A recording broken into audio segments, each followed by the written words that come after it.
नमः शिवाय। नमस्कार दोस्तों, स्वागत है आप सभी का आपके अपने YouTube चैनल खुशहाल जिंदगी में।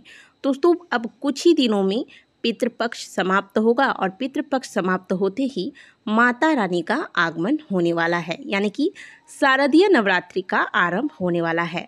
इस साल शारदीय नवरात्रि 3 अक्टूबर दिन गुरुवार से आरंभ हो रहा है। नवरात्रि के दौरान माता के 9 स्वरूपों की विधि पूर्वक पूजा अर्चना की जाती है। साथ ही इस दौरान माता के भक्त माता की चौकी बिठाते हैं, कलश स्थापना करते हैं, अखंड ज्योत जलाते हैं और दुर्गा सप्तशती का पाठ करते हैं। ऐसी मान्यता है कि इन 9 दिनों में माता भगवती पृथ्वीलोक में विचरण करती है और उन भक्तों के घर में निवास करती है जो विधि पूर्वक माता की पूजा अर्चना करते हैं और माता की चौकी बिठाते हैं।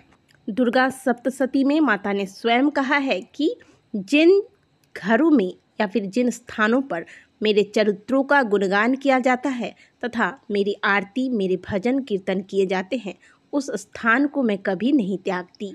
तो दोस्तों, यदि आप भी चाहते हैं कि इन 9 दिनों में माता आपके घर में आए और आपके घर में विराजमान हो, आपकी पूजा को स्वीकार करें, तो नवरात्रि के पहले आपको कुछ विशेष तैयारियां अवश्य कर लेनी चाहिए और इसके बाद ही आपको कलश स्थापना करनी चाहिए।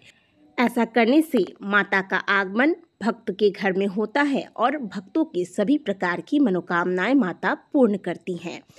सबसे पहला कार्य जो आपको नवरात्रि आरंभ होने से पहले कर लेना है वो है, यदि आपके घर में मकड़ी के जाले लगे हुए हैं और घर के मंदिर में जहाँ पे आप माता रानी को स्थापित करेंगे, जहाँ कलश स्थापना करेंगे, उस स्थान को भी बहुत अच्छे से साफ़ कर लें। घर में मकड़ी के जाले जो भी हैं उनको अच्छे से साफ़ कर लें। पूरे घर की बहुत सुंदर से सफाई करनी है आपको। इससे घर की नकारात्मक ऊर्जाएं समाप्त होती है। जहाँ मकड़ी के जाले लगे होते हैं उस घर में प्रचुर मात्रा में नकारात्मक ऊर्जाओं का वास हो जाता है और जहाँ नकारात्मक ऊर्जाएं हैं वहाँ माता का आगमन नहीं हो पाता है। इसीलिए माता के आगमन से पहले आप घर की बहुत अच्छे तरीके से साफ़ सफाई कर ले। दूसरी बात, घर में यदि आपने कबाड़ इकट्ठा कर रखा है, जैसे आप घर की साफ़ सफाई करेंगे तो पुराने आपको बहुत सारे सामान मिलेंगे जो आपके किसी कार्य में नहीं आ रहे हैं, जैसे बंद पड़ी हुई घड़ी हो गई या फिर जंग लगी हुई चाकू है या कोई कैंची है जिसमें जंग लगा हुआ है और इससे आप इस्तेमाल नहीं कर रहे हैं, कोई बर्तन है जो टूटा फूटा है। इस प्रकार के सभी सामानों को आप घर से बाहर निकाल दें और कबाड़ वाले को जाकर बेच दें। बंद पड़ी घड़ी, जंग लगे हुए चाकू या फिर टूटे फूटे बर्तन, ये सभी घर में नकारात्मक ऊर्जाओं को जन्म देता है। इसलिए इन चीज़ों को नवरात्रि आरंभ होने से पहले ही घर से बाहर निकाल दें।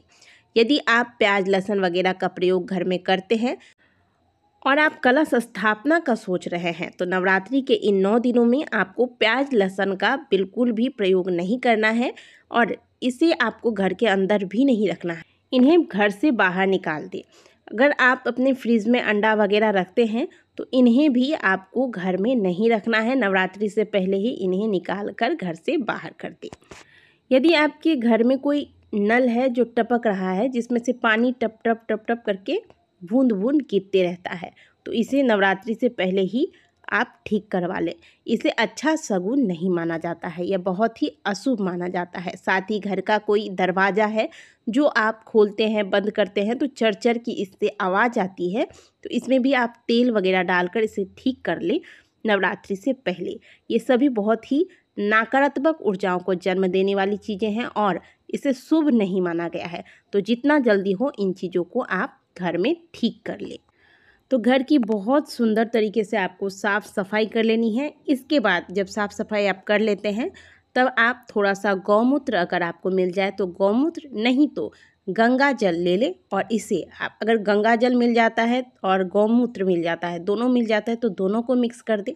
और नहीं मिल पाता केवल गंगा जल है तो केवल गंगा जल का घर में बहुत सुंदर तरीके से पूरे घर में हर एक रूम में किचन में छिड़काव कर दे। केवल आपको टॉयलेट में छिड़काव नहीं करना है। इससे घर की सभी नकारात्मक ऊर्जाएं समाप्त हो जाएंगी। नवरात्रि के दौरान घर के मुख्य द्वार के साफ सफाई का भी ध्यान रखें। घर के मुख्य द्वार पर चप्पल जूते जमा करके नहीं रखने हैं। घर के मुख्य द्वार पर जो आप डोरमेट रखते हैं वो अगर फटा हुआ है तो इसे नवरात्रि से पहले ही बदल दें। पूरे घर के साफ सफाई के साथ साथ आपको इस बात का भी ध्यान रखना है कि आपके टॉयलेट से बदबू नहीं आनी चाहिए इस दौरान। तो आप बहुत अच्छे से टॉयलेट की भी सफाई का ध्यान रखें। और साथ ही नवरात्रि जब आरंभ हो जाता है तो इस बात का ध्यान रखें कि घर में इधर उधर जूठे बर्तन कहीं भी जमा ना रहे, जैसे किसी ने चाय पिया और चाय पीकर वहीं कप प्लेट छोड़ दिया। ऐसा आपको नवरात्रि के दौरान नहीं करना है, क्योंकि इस दौरान माता रानी घर में विराजमान है। तो घर में साफ सफाई का विशेष ध्यान रखना है। घर में जो आप झाड़ू लगाते हैं वह समय सही होना चाहिए। सूर्योदय से पहले घर में झाड़ू लगा लें, सूर्यास्त होने से पहले शाम को झाड़ू लगा लें। इस प्रकार से समय का ध्यान रखें। माता रानी को स्थापित करने के बाद, कलश स्थापना करने के बाद दोनों समय माता की आरती होनी चाहिए, ये भी आपको ध्यान में रखना चाहिए। घर में कलेश नहीं होना चाहिए।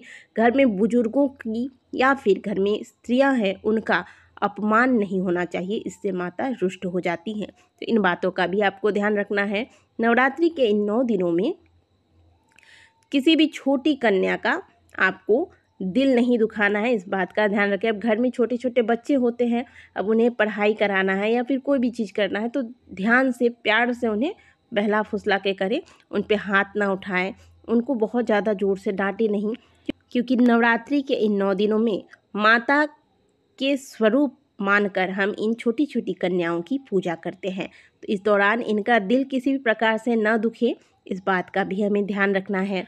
जिन घरों में कलश स्थापना हो रही है उन घरों में हमेशा ध्यान रखना चाहिए कि सूर्योदय से पहले जाग जाएं और आपके सुबह की पूजा आप प्रयास करें कि प्रातःकाल 7 से 7:30 बजे के अंदर हो जानी चाहिए।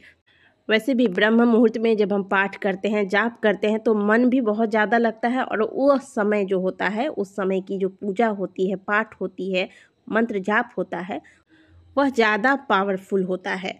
तो ये सारी बातों का आपको ध्यान रखना है नवरात्रि के 9 दिनों में।